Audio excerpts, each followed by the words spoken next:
Hello fellow humans, I'm Dolly Darling, the mascot for Dolly Darling Home Entertainment.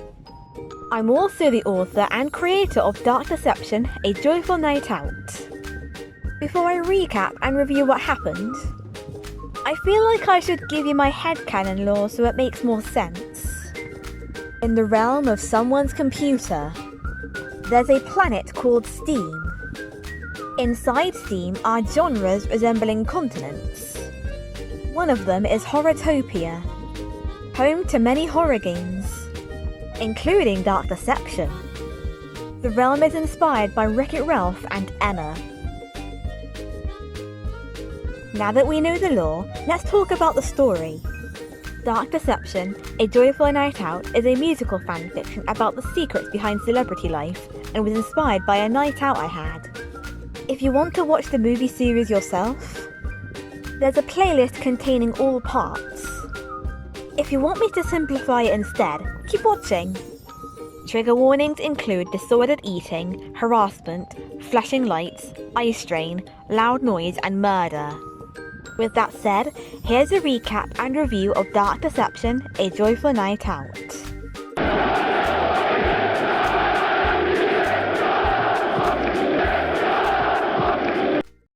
The story takes place on October 6, 2022, and the JoJo gang are chasing someone named Snow White. No, not the Disney version. I don't want to get banned. Snow is actually from an original series I want to work on in the future titled Rainbow Gals.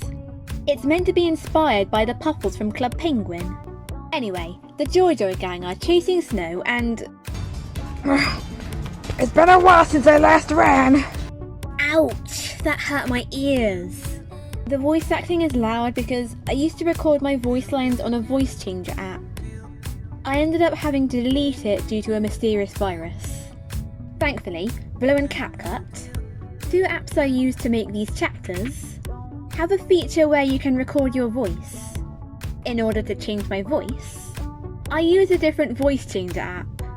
By the way, those outfit designs, I got them from an app called Toka Life World. That's why they look familiar. The JoJo gang are chasing Snow through Zone 3. It's a difficult chase, but eventually, Penny is able to stun her with an egg. She and Lucky then throw her into the furnace and Hangry turns it up to high. One thing I find funny is Lucky casually warming his hands while she screams inside. Dark humour that's too funny for Gacha. By the time it hits 3 PM, Jocelyn dismisses them and they're free to do as they please while they wait for dinner. I'm going to be honest with you. The accent I gave Lucky isn't exactly good. But it eventually gets better as the fanfiction goes on. Lucky returns to his dressing room, which also doubles as a bedroom, and sends a text to his, Reaper nurse friend with benefits, Phoebe. So what if I ship Lucky with a Reaper nurse? At least he isn't possessed by William Afton. Fortunately, I portray him in the ship as someone who actually takes it easy on Phoebe. This is implied by the message, respond when you feel like it.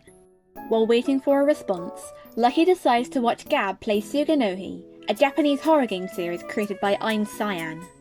Behind the scenes, I was originally going to make Lucky browse r/GachaLife cringe. I even made a TikTok on it. However, Devil Trigger addressed their concerns on the subreddit, revealing the dark truth about it. It turned out that the subreddit had become toxic. Back then, it was actually amusing. However, more and more anti-gachas started to take over it. They only focused on gacha heat and gave the trolls attention. Worse than that, they would also post gacha content that wasn't even cringe. The worst thing of all was that the comments were nasty and horrible. Fortunately, the subreddit has since then been quarantined, so people are unable to post stuff on it anymore. I'll be honest, I was devastated at first until I learned the truth. Once I did, I deleted the TikTok. Even though I've made an oath to never support that subreddit again, I still feel guilty. Does anyone else get that feeling where they can't forgive themselves as if they're still living in the past? Thus, the scene was deleted and now, Lucky's watching gameplay footage of Suganohi, A Call from Showa, A Call from the Past, or A Whisper from the Past, whichever you prefer.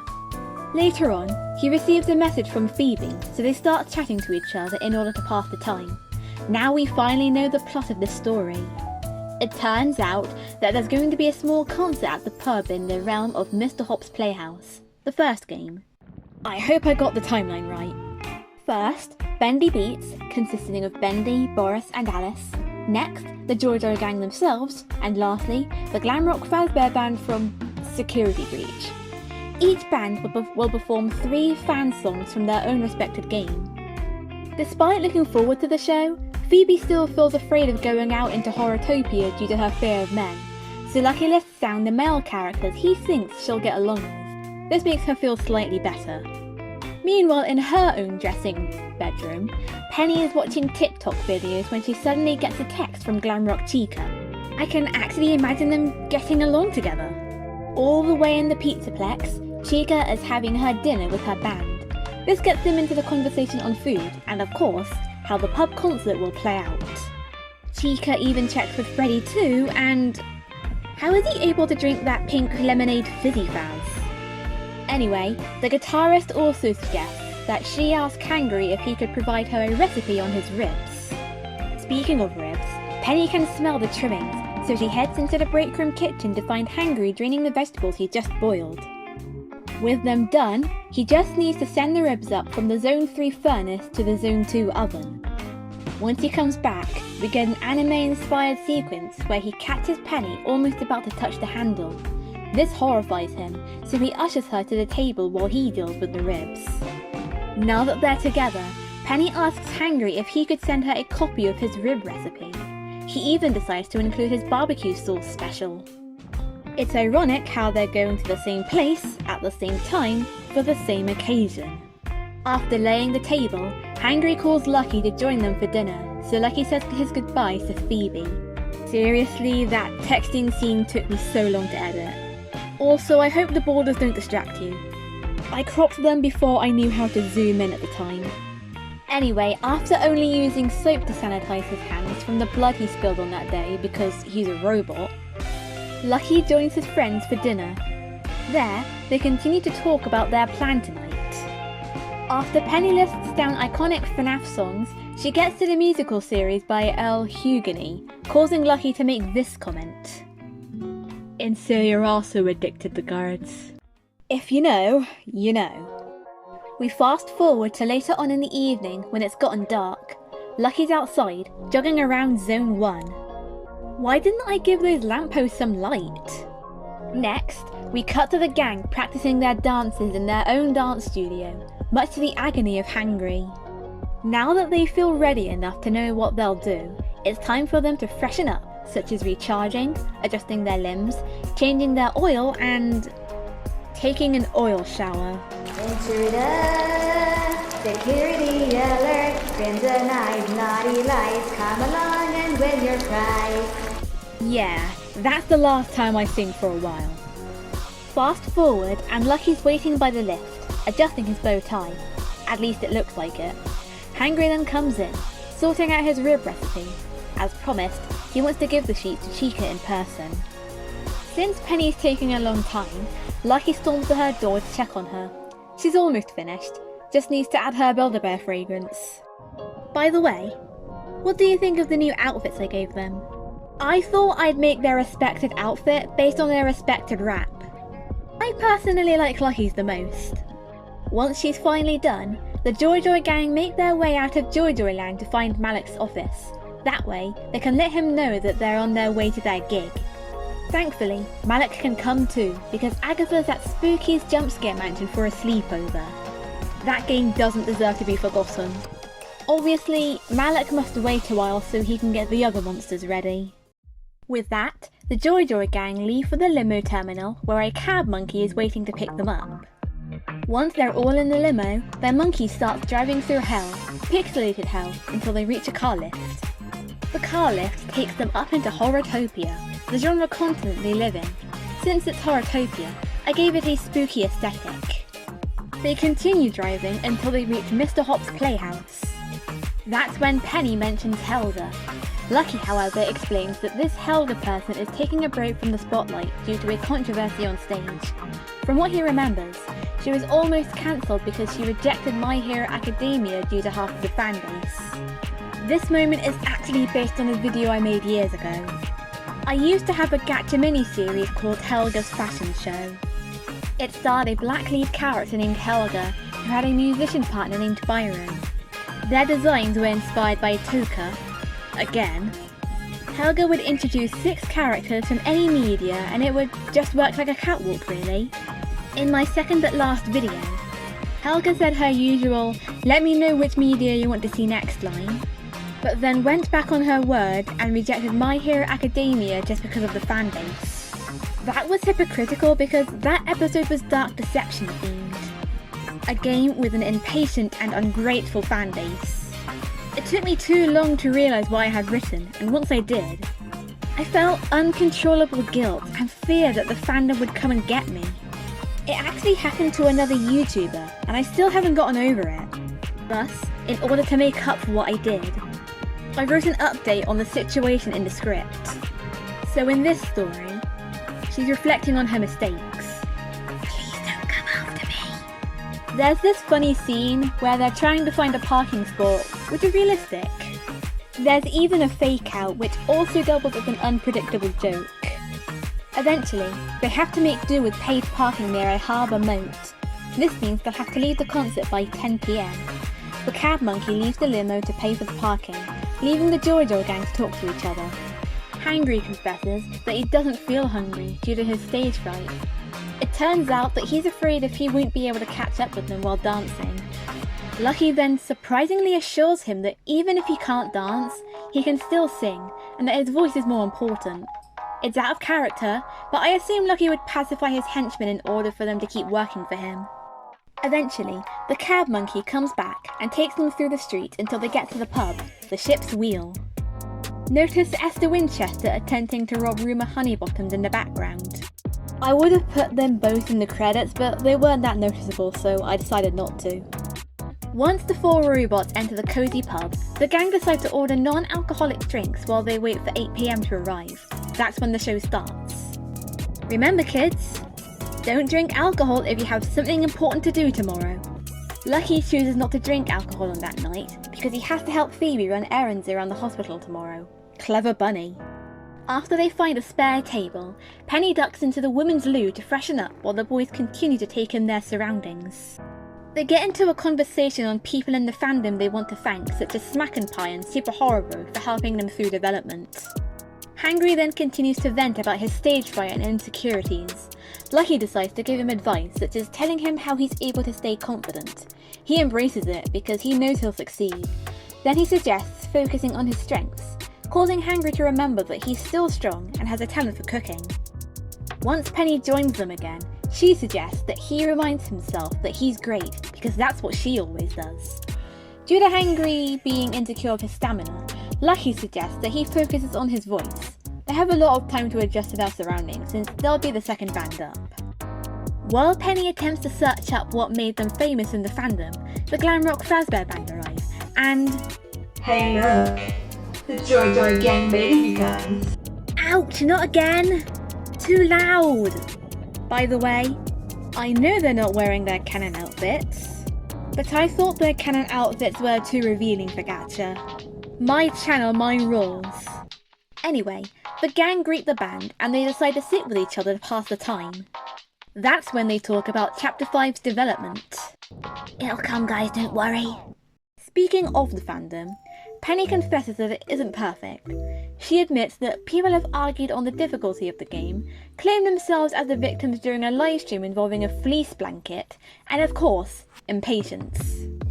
I should really make a video on this fandom I'm in. Fortunately, she shares a funny response. Remember when someone asked when Chapter 4 would come out and Vince responded with this? When a Twitter user asked him when Chapter 4 would come out, he responded with, "Everybody poops." I'm not making this up. This actually happened and it caused everyone to laugh to a weird long time. I'm not proud of this scene. Eventually, Hangry decides to give Chica his rib recipe, causing her eyes to light up. She wants to put this recipe on the Mesa size menu, which makes Hangry insecure again. When Chica questions this, Hangry vents that he doesn't feel ready for tonight. He then asks Chica how she's able to stay fit despite being a foodie. To keep the peace, Chica explains that she learnt that working out after eating burns calories. Thus, Fazbear Entertainment, the scammers they are, invented Major-Size. Visitors can eat as much as they want at a low price and then work it all off. Yay, guilt tripping! Chica claims that she enjoys it, but let's be honest, she's probably just people-pleasing her company. People-pleasing sucks. One thing she does point out that's important is not to strain yourself when working towards your goal. Instead, have fun and live in the moment. Don't be afraid to start off slow. Chica also has stage fright for tonight, but she's unable to explain why because the way to the upper level is open. It's almost 8 PM, so the Joy gang decide to head upstairs while they still have time. That way, they won't miss the start. The Fazbear Band, however, decides to wait for a little longer until the waiting line dies down. So the gang makes their way upstairs where a Staffbot knockoff scans their bags for illegal items, which is actually what security will do in the real world, especially for live concerts. Yeah, Lucky had hidden his bag in his own pocket I mentioned the whole time. Let's hope Beers didn't find it. They then enter what I call the showroom in the script, and it's small but not too small. This was actually the size of the room when I went to that concert since it was above the pub. While the gang laughs with each other, behind the scenes, a lost one is trying to sort out the DJ booth, but due to him originating from the vintage life, he doesn't know how technology works. Meanwhile, Phoebe and Malik arrive and join them. While Phoebe and Lucky start a conversation, Hangry addresses Lucky to Malik, so the rabbit hops into the conversation. They catch up and accept the fact that the gang can't stay for too long, which Malik understands. Parking is a nightmare. Lucky then brings up Hangry's stage fright, addressing his stamina insecurity. Malik understands and hopes to talk to Hangry about it in a minute. Then we get our first cameo! It's Devil Unicorn Uwu! She actually found my channel and expressed her love towards my content. We also have the same favourite character. As she requested, she meets the Joy gang and takes a selfie with Lucky. She also says something about him collabing with Baby, which is a reference to my first ever collab and Gacha music video. Join us for a bite, which stars my Lucky and her Baby. Her version of Baby took me roughly an hour to make at the time. I'm gonna be real honest with you. I'm glad I tried out that video. It definitely helped me prepare for future music videos, especially the ones for a joyful night out. Time passes, and Malik assures Hangry that there's nothing for him to be afraid of. His voice is more important, because that's what everyone wants. No matter what, he'll be proud of his creations, because they're his creations. These words of wisdom cheers Hangry up a bit. Meanwhile, Sammy conducts his lost ones into checking if the instruments are playable.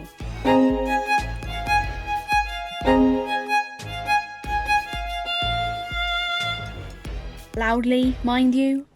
Should have noted the volume. Eventually, Bendy Beats arrive on stage for their gig and pump the audience up. So what if I gave them different outfits? At least their outfits suit them. Sammy gives us a memorable start off and loud transition! Ink Demon! I feel so guilty. The first song is the Bendy fandom's national anthem, Build Our Machine by DA Games. I had an obsession with this song when it first came out. Looking back, I think I've improved on the lip syncing. You know those old Gacha music videos that don't have much editing or creativity? That's why I've decided to add a lot of effects I thought would be relevant to the scene. I gave every Bendy video a black and white filter that fit the aesthetic. Note there's still a bit of colour. I like to imagine that the slight colour is a sign that the cartoon characters want out. Whenever there's a beat, I would add a nightclub effect, especially for every chorus. This was such a challenging music video to edit because compared to Join Us for a Bite, Build Our Machine has a more faster pace. Once the song ends, Bendy reminds us that this story takes place during 2022 by asking us about Poppy Playtime. During that year, Poppy Playtime had a mixed opinion. Others loved it while others despised it. The only thing Bendy criticises is the director, Mob himself. Thankfully, he assures everyone that the rest of the team are actually nice. He even gives a shout out to EKR Coaster, the creator of Venge. Oh, by the way, hater! My life, my rules!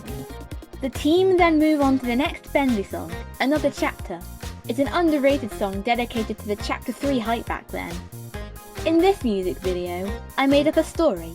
From what I remember of the Bendy lore, working for Joey Drew was hell, completely toxic.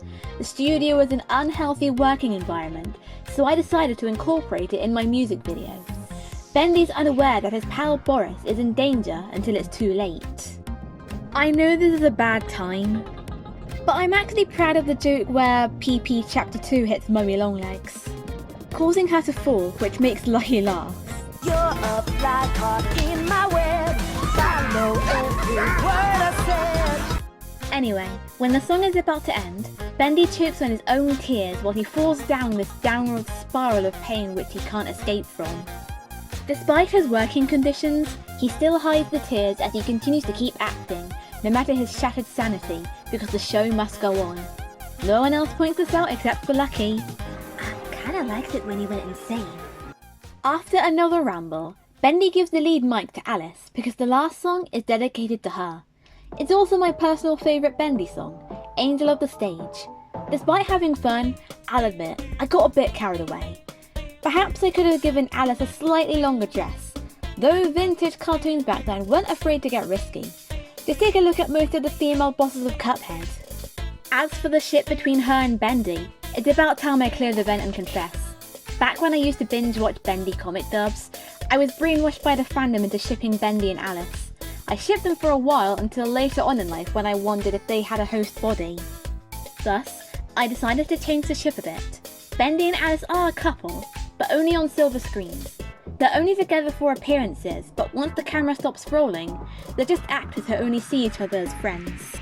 That's all Bendy songs done, and the crowd want more, but enough is enough. Though Alice tries to sing the theme song to Don't Hug Me I'm Scared, I assume that since she's vintage, she probably hasn't seen Don't Hug Me I'm Scared. Maybe she just heard the theme song somewhere out of context. With a large break and the Joy Joy gang up next, Lucky suggests that they prepare themselves before they set up the stage. They nip downstairs back to the dining area to go their separate ways. Hangry decides to order a drink of water each for his friends. Did I forget that the Joy Joy gang are robots? No, and you deserve an explanation. I've come up with this headcanon where Malak wanted to experiment with his new creations for his army of demons. So he gave all three mascots a type of digestive system. With a little help from a Reaper nurse, of course. Malak wouldn't want these robots to overheat, so he planned a way they could consume fluids to cool down in a safe way. Whenever liquid would be consumed, it would pour through tubes and trickle into a storage tank. The storage tank would keep the liquid safely away from anything electrical, while also cooling down the mascot for a temporary time. However, eventually, too much overexposure would be a health hazard, so the liquid would eventually have to be removed. I'll let you do the rest of the thinking. Speaking of the rest of the thinking, Hangry asks Robbo to keep an eye on the drinks while he finds Lucky. Lucky, meanwhile, is in the toilet, and both boys hop back into the discussion on insecurity. Tired of Hangry's complaining, Lucky suggests that he looks at himself in a mirror and assures his reflection that he has this. Then this dumb Poppy Playtime character interferes, causing the boys to leave. Good choice, chaps. Back at the pub floor, they both regenerate their throats while also risking their health, mind you, and Lucky rants and raves about the creep who interfered. The same creep had been pestering Lucky the whole time he was in there, so he threatened them with a toilet death. Penny then returns and confesses that she told Chica about Hangry's concerns. They talk about said concerns together, and it leads to Hangry realising that he still has talent, cooking. This gives him a bit more of a boost in confidence. Once they're almost done with their gamble drinks, the gang feel ready enough to prepare the mics. Hangry though stays behind once he hears Chica calling for him. She wants to teach him a life hack that hopefully isn't from Trum Trum or 5-Minute Crafts. I only got into the last one because my college recommended it to me. This life hack, however, has been proven to work. Chica offers Hangry one of her pink lemonade gumballs and educates him on how the gum could help him. Getting used to the robot voice yet? Either way, Chica knows what she's talking about thanks to her experience. Before they talk about what happens to swallowed gum, Hangry realises that he's leaving his friends hanging so he heads back upstairs. That's where he finds them ringing in the microphones. He explains that Chica just wanted to give him gum, causing Lucky to make a Charlie and the Chocolate Factory reference. I'm talking about the blueberry scene. Even though it's a joke, it causes Hangry to freeze. There's only one mic left in the equipment room, so he goes in to find it. On his own, he collects his thoughts while he continues to chew his gum the moment he finds another mirror. Back in the showroom, he and Penny attempt to connect the mics to the speakers while Lucky helps the DJ monkey with connecting his laptop to the same thing. They test the volume on a random video and they're in good condition. The gang then do the same thing with their respective microphones, and thankfully enough, they work too. Now that everything's sorted, the gang must wait in the back room for their cue, while the light fixture is being sorted. Recognise the setting? That's where Hangry tells his friend that Chica also has stage fright, this time involving her voice. He still doesn't know why though, because she never told him. Lucky reminds him that at least he has his voice. At least they all have voices. He then gives thanks to being created by Malak, because if not, he wouldn't be able to experience his amazing job and position. Lucky's basically talking about how he won't waste his life. I guess it was a message for me at the time. Perhaps it could be a message for you too. Penny then hugs Lucky too tightly. At least that's what it looks like, and the DJ monkey comes in to let them know that everyone's ready, even the stage. Thus, it's time for them to leave. Once they're ready, they re-enter the showroom and head straight to the stage where Lucky thanks them for arriving.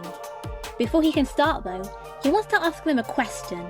Are you ready to become one of the joyful? Then comes the riskiest music video I've ever made. No, really, I had to censor a lot of the lyrics. Bad Rabbit. Not to be confused with the fan fiction with the same name, although that's also a big risk, especially with my latest chapter getting a bit adult. The rap though? I did well. The editing is okay, I guess. It certainly does give it that grunge street feel. I'm also proud of Bad Rabbit's design. Unpopular opinion.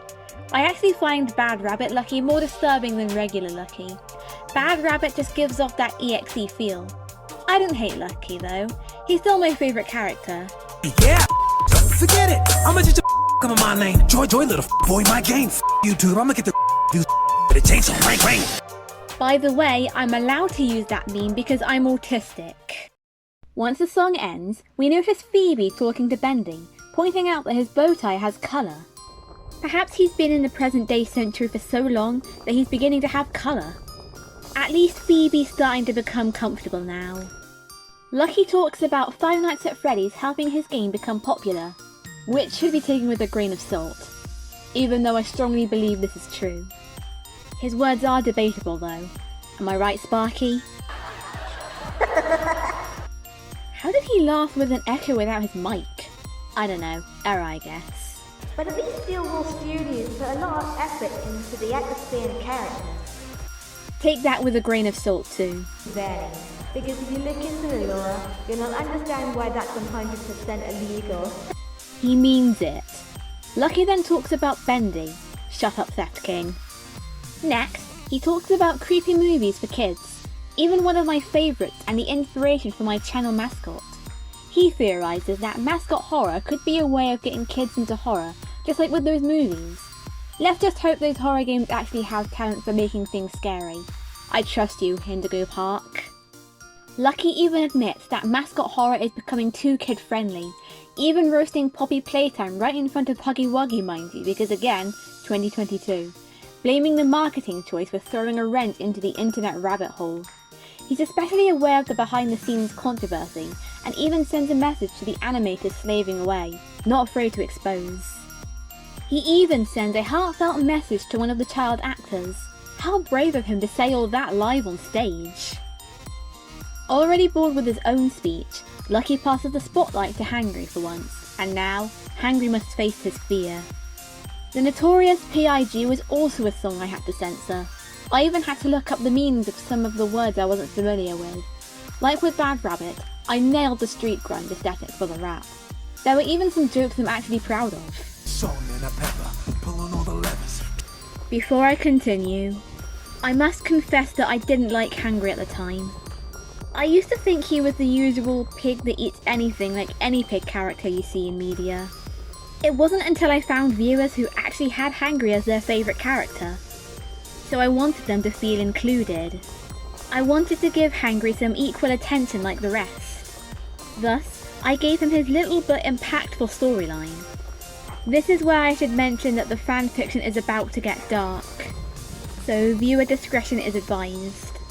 When analysing Glamrock Chica's behaviour in Security Breach, I noticed a pattern in her behaviour.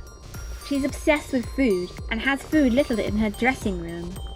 She'll also tend to eat from rubbish bins and has even confessed her behaviour in the fanfiction. But I'll get to that in a minute. The thing is, her behaviour reminded me of Hangry. Hangry's main trait is that he likes food, yet that's usually all he thinks about. A voice line even mentions that he eats when he's stressed due to a condition. Whenever he smells ribs or meat, it's the only thing he'll focus on. Everything has to be about food. This has led to me giving Hangry a dark headcanon. Hangry has an eating disorder. He even bravely confesses this live on stage in front of a lot of people.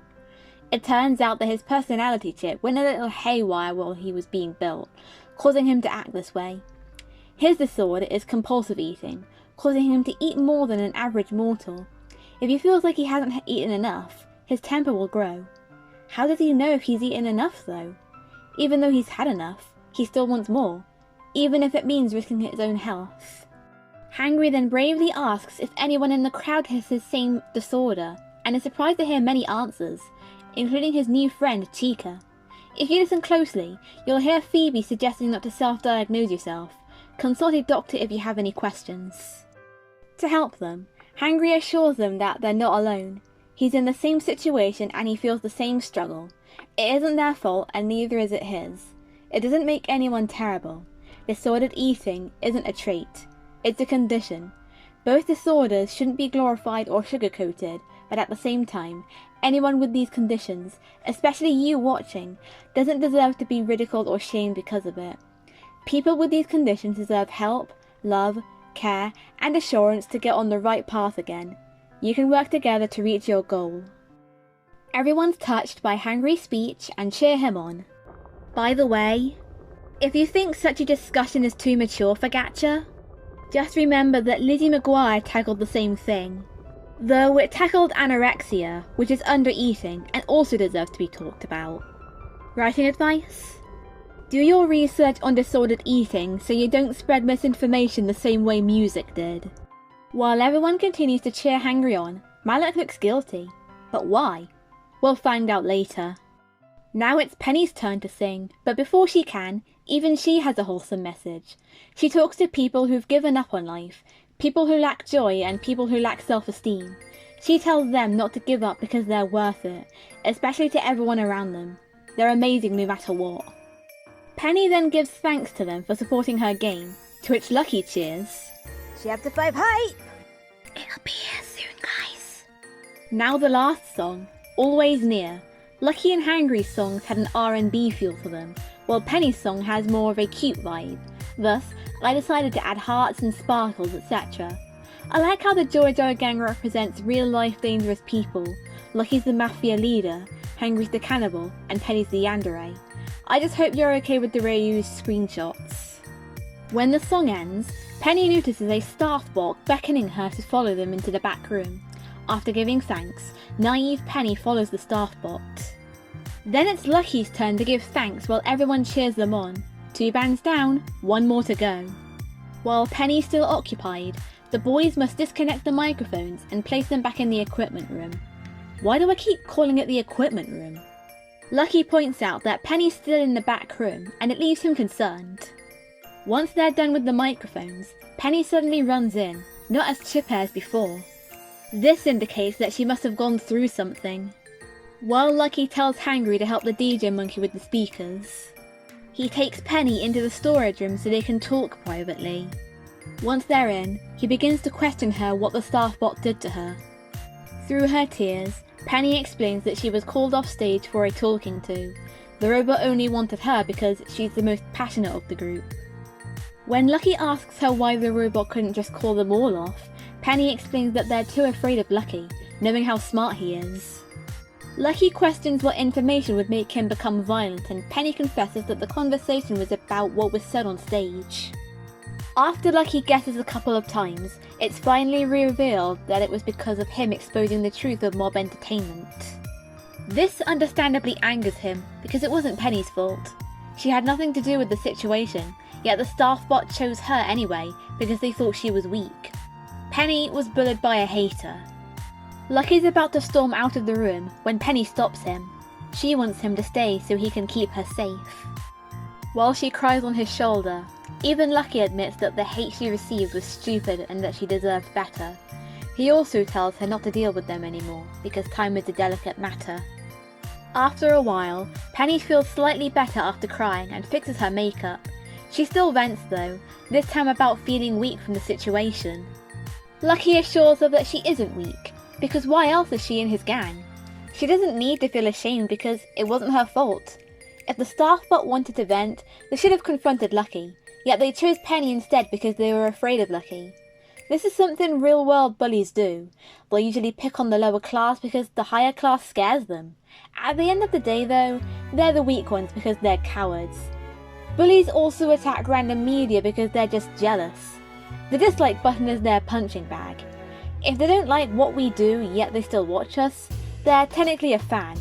If we don't learn to make our own decisions, we won't have fun and we'll hate life. No matter what anyone says to you, do your own thing if it makes you happy. Why would you want to focus on them when there's people out there who love you? So what if I'm not famous? At least people still watch my videos? This realisation motivates Penny a bit and makes her kiss Lucky, which is quite funny. Lucky then suggests that she doesn't leave until she feels better while he treats himself to a little call-off to relieve the rage and the nausea from the kiss. After this chapter, I received a new phone for my birthday. So if the character designs look different, that's why. First mistake, the medical cross on Phoebe's bag is black instead of light silver grey. Anyway, while Lucky enters the dressing room, Hangry and Chica talk to each other. She thanks him for speaking up on disordered eating and agrees with his talk. She then explains her experience with disordered eating. Chica also received this condition the same way, a glitch in her personality chip. She was programmed this way to advertise their food, yet mistakes were made. She doesn't just love food, she's obsessed with food. Food is the only thing she focuses on, mainly eating it. She'll eat anything no matter the expiration date. Like Hangry, she eats a lot when she's stressed, and that's caused her insides to clog up a couple of times, leaving her sluggish. Not Real Name Not At All actually talks about Glamrock Chica's eating habits, so I highly suggest you check that video out. And support the YouTuber. When Hangry said that speech on stage, however, Chica didn't feel like beating herself up anymore, though she still lies and reminds him that Mazercise helps her. I suppose it could, if she were to treat her health with better care. She's got a long way to go, but that's okay. We all don't get it on the first try in real life. They repeat everything Hangry said on stage and make an oath to support each other throughout, as friends. Then they move on to a different topic, stage fright. Chica compliments Hangry's rap, and even Hangry admits that focusing on his voice got him through it. Now they're back to Chica's stage fright. She didn't have time while downstairs, but now that they're together again, she can finally vent. Chica has a fear of singing, and I can relate. She was nervous on the way to the pub, and still nervous. Chica tells of the time she was supposed to have an upgrade, a voice box that helps her sing. Once she started singing, however, carnage happened. I'm not making this up. This is actually canon. What's not canon is her receiving another voice box, this one improved.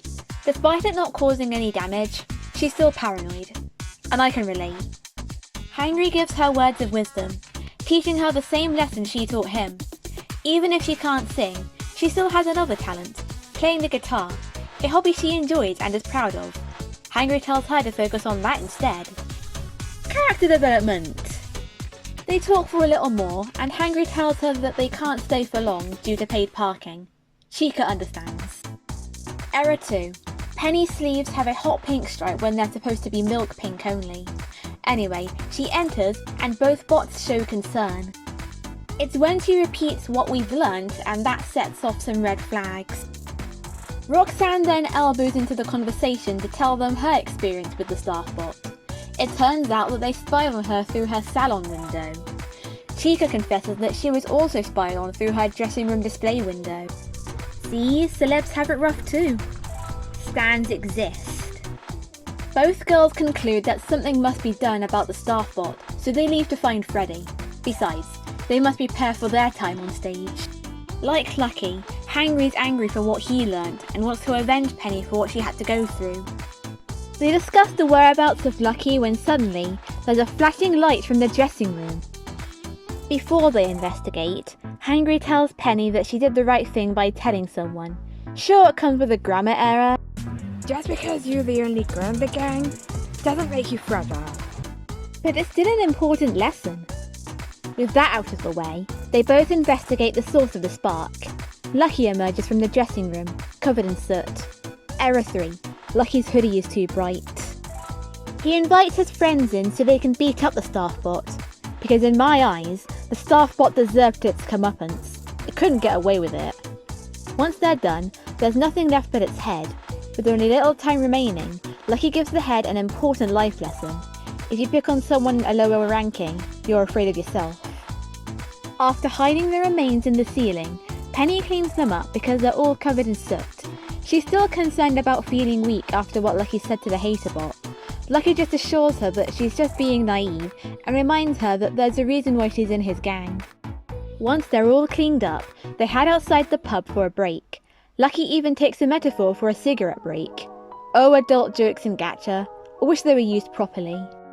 While they continue to chill, two fans find them. One of them, Eve, not Eva, I got her name wrong, starts complimenting the mascots. They then start ballroom dancing for fun, one at a time. Both fans have equal attention, receiving hugs and selfies until they leave to do their own thing. Phoebe then leaves the pub and approaches them. Lucky lets her sit on her lap and she joins in with the conversation. They talk about their rap songs and Phoebe even admits that she wants to be shameless like Lucky. Lucky assures her that she does have confidence. She's just afraid to embrace it like him. Her behaviour has changed since the beginning of the fanfiction, and you can tell she's starting to heal. The conversation gets dark again once Lucky addresses Hangry, asking him if everything he said on stage was true. Hangry confesses that yes, it was true. He's not a clout chaser, just someone seeking help. Then he spills the beans that even the whole brain chip glitch is the reason for his eating habits. Malak, after developing him, had to tell him while the other mascots were occupied in another room. Malak then suddenly appears outside the pub to assure them that Hangry was in fact telling the truth. The Red Demon explains that the Joy Gang were experiments to test out advanced stuff such as personality brain chips. However, this was his first time working and programming with personality chips, so there were some slight side effects. Every chip has a glitch, causing their mascots to have a different disorder. So far, we only know Hangry's disorder. The other two are ambiguous. Malak admits that he wasn't ready to do this, and they weren't ready for his programming skills. Although he learned from his past mistakes, he still can't forgive himself. The gang, however, remind him that he already showed regret during the situation. If he were to live a life of shame, he wouldn't be happy. Each mascot then take it in turns to tell him how thankful they are to be built by him. They're thankful that they have their own home, their own occupations, their own fans, their own roles, and their own hobbies. This makes Malak feel slightly more proud, and even expresses his pride for his creations. Them helping Dark Deception grow in popularity is debatable though, no matter how much I love them. After suggesting that they enjoy the rest of their night, Malak then leaves. Phoebe then assures Hangry that she and her workmate Kylie can help him with his disorder through therapy, proving that he can get the help he needs. Lucky suggests that they don't worry about it now. It's a joyful night out and they should make the most of it while it lasts. Suddenly, the whole town hear loud footsteps coming their way. It turns out to be DJ Music Man, who's going to help the final band with their performance with his skills. It's the glam rock Fazbear Band's turn, and that's everyone's cue to return inside the pub. Once there's enough people, it's time for the band to hop up on stage. Error 4? Glamrock Freddy's dungarees are a different shade of blue. Anyway, the first and most voted music video, It's Me by Tryhard Ninja, requested by Clowner Imp, now known as Earthly Imp. Obviously, I had to use the Glamrock animatronics, so it made more sense to the plot. Well, here we are.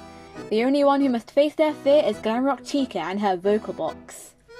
Whoa, take a look at the lip syncing. Compare that to my oldest music video's lip syncing. That's how far I've improved. I've also improved on the lyric animations now that I know that the adjust thing exists. There's still some errors though. I had to remove Roxy's eyeshadow so I could give her a damaged state. Unfortunately, I forgot to add the eyeshadow back on, so for the rest of the fic, she looks like this. There was also this background error with Chica. I forgot to give her an extra background. Despite the errors and Roxy's sudden disappearing eyeshadow, everyone loved the performance. Glamrock Freddy is emotional at the fact that Five Nights at Freddy's hasn't died yet, and never will. He also talks about other horror games, mentioning how he likes seeing how far a game has improved since first appearing. He roll calls the previous bands and expresses his dancing problem, even wishing them good luck. What a gent. Now it's time for the next song by Groundbreaking, a music artist who got me through secondary school. Well, Key Stage 4 really. My Enid, a song I couldn't stop playing at the time. Since it's a Sister Location song, I had to bite the bullet and use the characters from Sister Location. I made Funtime Foxy look this way because their gender is ambiguous. I remember reading somewhere that the birthday party host can choose if they want them to be male or female, thus I made them look gender neutral. Enna's design needs some work though. He looks more like Slender Clown. The lip syncing is decent as usual, and the editing is slowly improving. My personal favourite bit is the chorus due to how I animated these lyrics. After that song ends, Penny checks the clock on her phone, letting Lucky know that it's 40 to 10. They can stay for one last song, but after that, they mustn't forget to return to the limo so they don't get fined. It turns out that Baby and her circus band had collaborated with the Glamrock bots the whole time. I didn't intend this during early development. That's why the Funtime bots look more accurate than the Glamrock bots. I didn't have time to give them different outfits because they weren't going to be in the story. Cringe laugh from Monty there. Seriously, Roxy, where's your eyeshadow? You'll get there, Chica. Wait, what happened to your guitar? Oh, there it is. Well, that was weird. Glamrock Freddy then talks about the evolution of FNAF, stating that it's been around for many years. God, I feel old. I was a teenager when it first came out. He's thankful that everyone still supports the franchise, though even he admits that there's been a few flops. His own game is an example as he lists down the flaws it has. Despite this, he's still thankful that we still like the designs of the characters, even if they're not exactly scary. We mostly like how they work and how they behave as if they too have their own struggles. Freddy also worries about Mascot Horror's uncertain future, yet he also sees hope that we'll continue to have actual good Mascot Horror games. Guess his wish came true. Now we're on to the final song, and it's actually dedicated to Security Breach. We don't get many Security Breach songs, and when we do, it's trash. Thankfully, I was able to find an actual good Security Breach song. You're My Superstar, an underrated song by AP Angry Piggy. Like before, the editing and lip syncing is decent, though I wish they added more. Better yet, Glamrock Chica finally becomes comfortable with singing. We're going round, lost in this maze, follow my voice. Where's your eyeshadow, Roxy? This is such a wholesome song. I can see why the fandom sees Freddy as Gregory's adoptive stepdad. When the song is almost over, Lucky suggests to his gang that they leave. They make their way downstairs and attempt to recover from the blast show they took part in. Hangry admits that he had fun, and Penny feels bad that she has to leave her close ones behind. Lucky just tells her to text them. The cab monkey takes them out of the pub, and they follow him through the street. They stop once they're almost at the harbour so they can take in the atmosphere. It even tires them, so they continue walking until they get to the limo. Oh, those two characters in the background? Those are OCs I hope to add to this original series I want to work on in the future. The series is going to be called either Cosplay or Hope Castle. Let's say it has a working title of Hope Castle. The series will be about a family of royal demons who just want to end their battle between them and the aliens. The girl is Esther, and she's going to be one of the main characters. She's autistic, and a British-Chinese hybrid with many aunts, uncles, cousins, etc. I'll be honest though, I prefer her design in Gacha Life too. The boy is Humphrey, and he's going to be Esther's secret boyfriend. A secret because he's an American alien disguised as a human. Thankfully, Esther's parents are okay with this relationship. It's not only a ship between two people of different nationality and skin tone, but it also mixes autism and non-autism. I'd go on, but it's for another video. Back to a joyful night out, everyone's now in the car, and the cab monkey drives the gang home. Lucky suddenly guesses that Five Nights at Freddy's helped make his team popular, which is sort of true, despite it being unintentional and not the real inspiration. The actual inspiration was behind Terminator, from the glowing eyes, the metal with lava, and even Joy-Kill. Hangry admits that spending time with Glamrock Chica as just friends is fun. She helped him gain confidence. This makes Lucky proud because he loves confidence. It encourages him to keep running, keep working, keep killing. Don't do the last one. It's a great feeling, and he wants his friends to feel that feeling too. Penny and Hangry make an oath to keep working under Lucky so they can learn the same confidence. Lucky's okay with this. Even if he believes that he can manage everything, with friends by your side, it's easier. Late on, the gang falls asleep during the drive.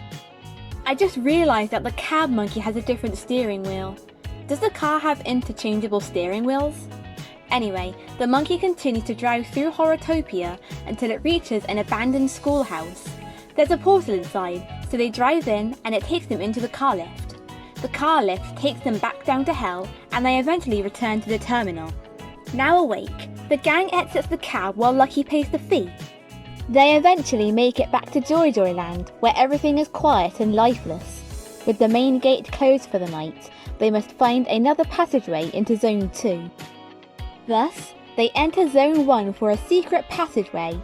I'll admit, I wish I added mist to the scene to give it that cold autumn feel. They find a haunted house ghost train ride, and that's where they find the secret passageway. Since it's late and it's been a long night, they decide to go to bed instantly. The story ends with them in their own beds before the scene fades to the front of the Joy Joy Castle. Let's recap what I did well and what I must improve on from the story. The designs, the editing, the voice acting and the spelling. The last two are optional. For the story, I think I did quite well. I gave the story a structure inspired by the horror movie Trick or Treat. That movie had different storylines for almost every character in the same town with their own conclusions. There's a couple of morals in this fic. Celebs have their own struggles and they're human just like us. That's what Melanie Martinez taught us in her song, Show and Tell. Not every celeb is perfect. People will have different tastes, preferences, and opinions. Hatred is rampant on social media, and people will lash out at creators for many reasons. Mostly out of jealousy. Anyone really, whether they're famous or not. Not everything they say is right though. So you have the right to speak up if anything is on your mind. We can spread love instead of hate. And enjoy the simple moments while they last. My advice to living a happy life? Appreciate the simple moments in life. That was what the Joy Joy gang did. They made the most of their night. Even if things suddenly went out of hand. Is there a moment that happened in your life that you're thankful for? I have some examples. Savouring juice, eating orange sorbet from a small tub, discovering that Joel G has merch for his channel and waking up during summer with my fan on. Life's too short. For the designs, I think finding inspiration was a good decision. That way, the clothing looks pleasing to the eyes. Though there were a lot of errors. Perhaps I should screenshot the designs before I give them a different outfit. That should do the trick. My editing is starting to get better, though there's room for improvement. It's definitely the timing. The volume for the voice acting started loud, and while it's still loud and needs improvement, it's getting better. Obviously, I can't accurately get everyone's voices right. I'd ask for voice actors, but I'm worried about rejection. I wouldn't call it terrible though. Sure, it started weird, but I was able to get the hang of it in the end. The lisp isn't my fault. Spelling is debatable. Yes, there's some spelling mistakes and grammar errors, but thankfully not too many. I do feel like improving my writing skill could help with the quality of my work though. Should I get Grammarly? How about Gemini? By the way, the footage you saw wasn't the actual quality. I don't know what my screen recorders were doing. I heard there's a different way to download a video without premium, but I don't know how. If anyone could tell me, let me know. It'll help. Coming up from Dolly Darling Home Entertainment, I prepare a gift for Earthly Imp. I teach you how to depict autism in Gacha stories. Lucky decides to buy gifts for Phoebe in Bad Rabbit Part 6. And the Joy Joy gang head to Ban Ban Kindergarten to find the lost children and their caregivers in Sour Smiles Part 3. Good luck with going back to school and don't strain yourselves.